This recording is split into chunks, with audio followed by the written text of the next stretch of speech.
Hello guys! Welcome ulit sa panibagong nating episode ng Software Wallet.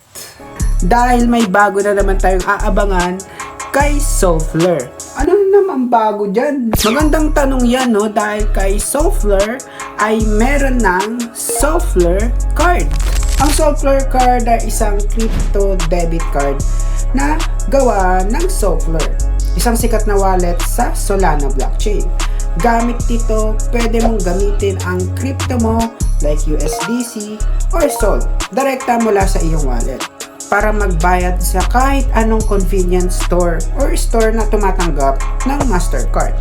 Wala nang kailangan i-transfer sa ibang app or exchange. Ano naman ang mga key features niyan? Magandang tanong ulit yan, no?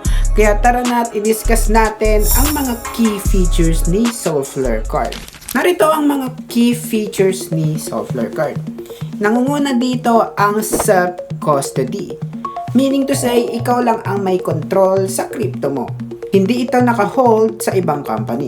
Nasa wallet mo lang hanggang sa gamitin mo ito. Instant spending. Walang hintayan. Pwede mong gamitin agad ang crypto mo pambayad.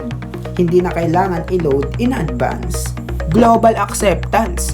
Mastercard ito, so pwedeng gamitin sa kahit anumang sulok ng mundo na tumatanggap ng Mastercard.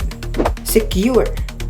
May extra protection like biometrics, 2FA at alerts kapag may mga transactions. Para safe or safe na safe ang funds mo. Transparent. Walang hidden fees, klaro ang terms ng card na ito. Sa ngayon, available ito sa UK at European countries lang. Pero may plano ang Software na i-expand pa ito sa mga iba't ibang regions soon. Maraming crypto users ang excited.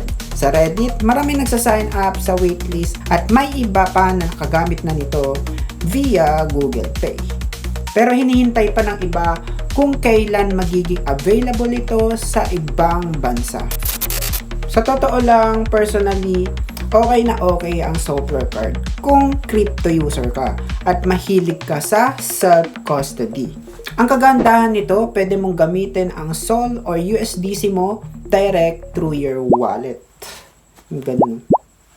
Hindi mo na kailangan ilipat sa ibang app. Pero sayang lang kasi, no? Kasi hindi pa siya available sa lahat ng bansa.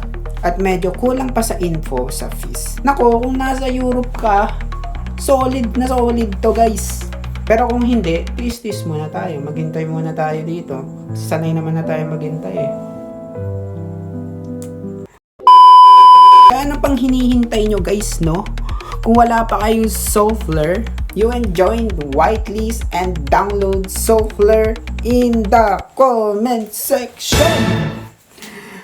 Ay, hirap kumita. And thank you guys for watching, and I hope na madami kayong nakuhang insights from Software Card and Software itself. Yun lang, ingat guys, and thank you sa pakikinig.